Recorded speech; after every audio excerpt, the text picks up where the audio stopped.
T20 का craze अपने चरम पर था। भारतीय टीम साउथ अफ्रीका में T20 की पहली चैंपियन बन चुकी थी। ऐसे में भारत में IPL नाम के नए कॉन्सेप्ट ने अचानक से जन्म लिया। एक ऐसा टूर्नामेंट जिसने दुनिया भर के क्रिकेटरों को एक साथ एक ही टीम में खेलने का मौका दिया, जिसके जरिए दो देशों के खिलाड़ी आपस में दोस्त बन गए। और आज 15 साल के बाद इंडियन प्रीमियर लीग दुनिया की सबसे बड़ी T20 लीग बन चुकी है। अब चूंकि IPL 2022 बिल्कुल नजदीक है, ऐसे में हम आपके लिए लाए हैं स्पेशल सेगमेंट द 14 फाइनल्स। पिछले 14 सीजन में खेले गए उन 14 दमदार फाइनल मुकाबलों की, जिसके बाद IPL को मिलता गया सीजन का नया चैंपियन। और आज हमारे पहले वीडियो में बात हो रही है IPL के पहले सीजन यानी 2008 में चैंपियन टीम राजस्थान रॉयल्स की। दोस्तों, जब ये सीजन शुरू हुआ था, शायद ही किसी ने रॉयल्स को चांस दिया था। जहां एक तरफ धोनी, सचिन, युवराज, सहवाग, गिलक्रिस्ट, साइमंड्स जैसे महान खिलाड़ी दूसरी टीमों में शामिल थे, वहीं रॉयल्स के पास एक शेन वॉर्न को छोड़कर शायद ही कोई बड़ा नाम रहा होगा। लेकिन वॉर्न की अगुवाई में उस टीम ने लोगों की इस धारणा को बिल्कुल ही बदल दिया था कि चैंपियन टीमें बड़े नामों से नहीं बल्कि बड़े कामों से बनती हैं। रॉयल्स के खेमे में ऑस्ट्रेलिया के पूर्व ऑलराउंडर शेन वॉटसन पूरे टूर्नामेंट में बल्ले और गेंद दोनों से कमाल दिखाए थे। वहीं पाकिस्तान के तेज गेंदबाज सोहेल तनवीर ने पूरे सीजन में सबसे ज्यादा विकेट लेकर सभी को हैरान कर दिया था। इस टीम ने अपने 14 लीग में से 11 मैचेस जीतकर ग्रुप टॉप किया था और बड़ी बड़ी टीमों को एक कम अनुभव वाली टीम ने घुटने टेकने पर मजबूर कर दिया था। वहीं पहले सेमीफाइनल में दिल्ली को भी 105 रनों के बड़े अंतर से हराकर वॉर्न एंड कंपनी ने धमाकेदार अंदाज से फाइनल में कदम रखा था, जहां उनके सामने लीग में तीसरे स्थान पर रही MS धोनी की टीम चेन्नई सुपर किंग्स की मुश्किल चुनौती थी। 1 जून 2008 को मुंबई का DY पाटिल स्टेडियम पहले IPL सीजन का फाइनल मुकाबला होस्ट करने के लिए तैयार था। एक तरफ धोनी तो दूसरे तरफ वॉर्न एक क्रिकेट छोड़ लेजेंड बन चुके थे और धोनी ने तब तक T20 में भारत को ऑलरेडी एक खिताब दिला दिया था। ऐसे में ये जंग दो शातिर कप्तानों के बीच की थी। मैच शुरू हुआ और सिक्का राजस्थान रॉयल्स के पक्ष में गिरा, जिसके बाद वॉर्न ने बिना देर किए पहले गेंदबाजी चुन ली। CSK की तरफ से पॉकेट साइज डायनेमो पार्थिव पटेल और विद्युत शिवाराम कृष्णन ने ओपनिंग की जिम्मेदारी संभाली और आते ही दोनों ने ताबड़तोड़ हमले करने शुरू कर दिए। सिर्फ 5 ओवर के अंदर ही दोनों ने 39 रनों की पार्टनरशिप करके CSK को ठोस शुरुआत दिला दी थी। लेकिन वॉर्न की चालाकी ने रॉयल्स को मुकाबले में वापसी कराई। उन्होंने पावर प्ले का आखिरी ओवर युवा ऑफ स्पिन गेंदबाज यूसुफ पठान से करवाने का फैसला किया, जो कि बिल्कुल काम कर गया। यूसुफ ने आते ही अपने पहले ओवर में विद्युत को डीप मिड विकेट पर खड़े रविंद्र जडेजा के हाथों कैच कराकर रॉयल्स को पहली कामयाबी दिलाई। जिसके बाद बल्लेबाजी करने आए मिस्टर IPL यानी सुरेश रैना आते ही एक शानदार बाउंड्री के साथ अपना खाता खोला। दूसरे छोर पर पार्थिव भी रन बरसा रहे थे, लेकिन 9वें ओवर की आखिरी गेंद पर एक बार फिर पठान ने CSK को झटका दिया।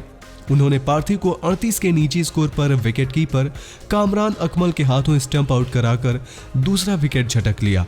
64 के स्कोर पर चेन्नई के 2 विकेट गिर गए थे।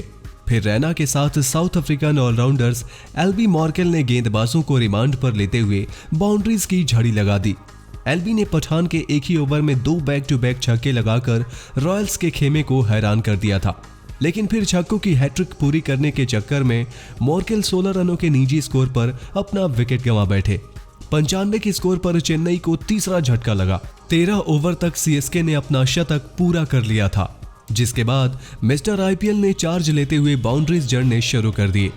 दूसरे एंड से कप्तान धोनी ने भी ताबड़तोड़ अंदाज से अपनी पारी शुरू की। थाला और चिन्ना थाला की जोड़ी 22 गेंदों में ही 33 रनों की साझेदारी करके CSK को फ्रंट फुट पर पहुंचा दिया था। रैना ने 30 गेंदों में 1 चौका और 2 जबरदस्त छक्के की बदौलत 43 रनों की पारी खेल दी थी, लेकिन अर्धशतक बनाने से ठीक पहले वॉटसन का शिकार बन गए। पर धोनी चलते रहे और एक बार फिर गेंद को स्टैंड्स में पहुंचाया।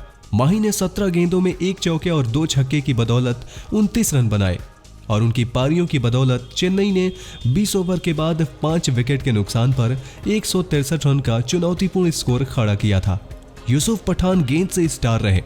उन्होंने 4 ओवर में सिर्फ 22 रन देकर 3 विकेट हासिल किए। वहीं तनवीर और वाटसन ने भी एक एक विकेट अपने नाम किया। 164 के जवाब में रॉयल्स के लिए स्वप्निल अस्नोदकर ने मनप्रीत गोनी के ओवर में एक चौका लगाकर रन चेस का शानदार आगाज किया, लेकिन दूसरे ओपनर नीरज पटेल कोई खास कमाल नहीं कर सके। गोनी ने अपने दूसरे ओवर में पटेल को बोल्ड करके चेन्नई की पहली सफलता दिला दी। 19 के स्कोर पर ही रॉयल्स को पहला झटका लग गया था।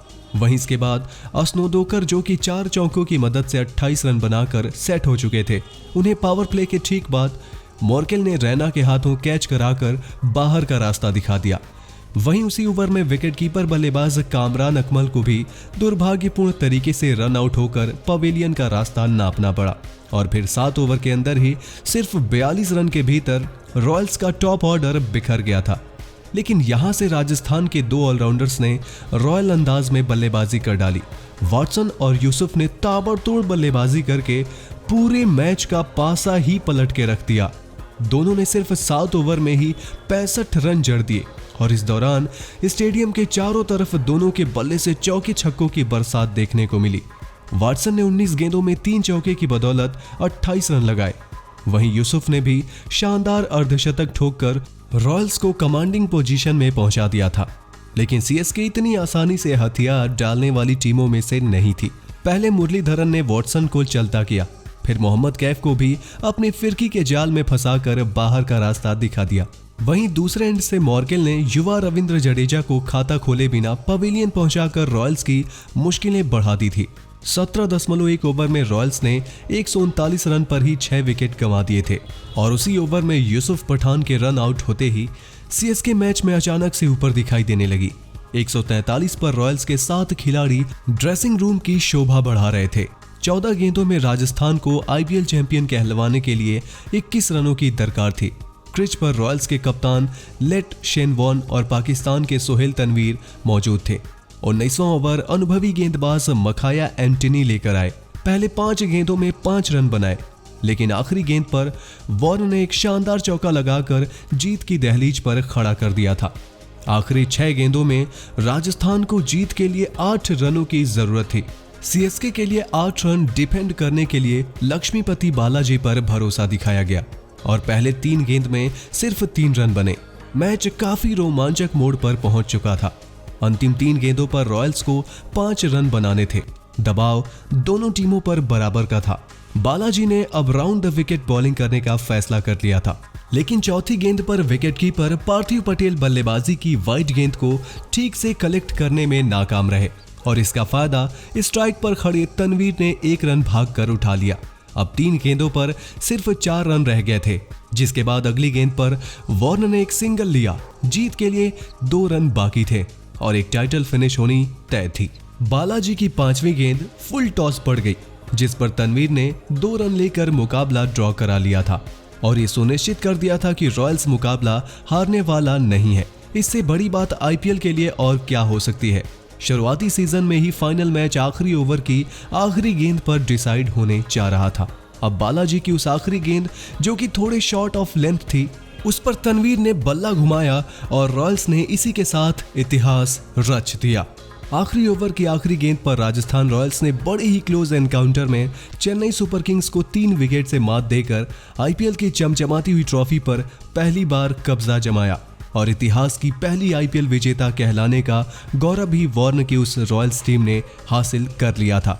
हालांकि इसके बाद 14 साल बीत गए, लेकिन राजस्थान रॉयल्स को आज भी अपने दूसरे आईपीएल खिताब का इंतजार है। दूसरी तरफ चेन्नई इतने सालों में 4 आईपीएल खिताब जीतकर लीग की दूसरी सबसे सफल टीम बन चुकी है। ऐसे में दोस्तों, आपको क्या लगता है, क्या रॉयल्स अपना दूसरा खिताब इस सीजन जीतने में कामयाब हो पाएगा? अपने जवाब हमें नीचे कमेंट बॉक्स में कमेंट करके जरूर बताइए और ऐसे ही शानदार खबरों के लिए सब्सक्राइब कर लीजिए हमारे YouTube channel cricket in India को। वीडियो अच्छी हो तो इसे लाइक करें, शेयर करें और बेल आइकन को प्रेस करना बिल्कुल ना भूलें।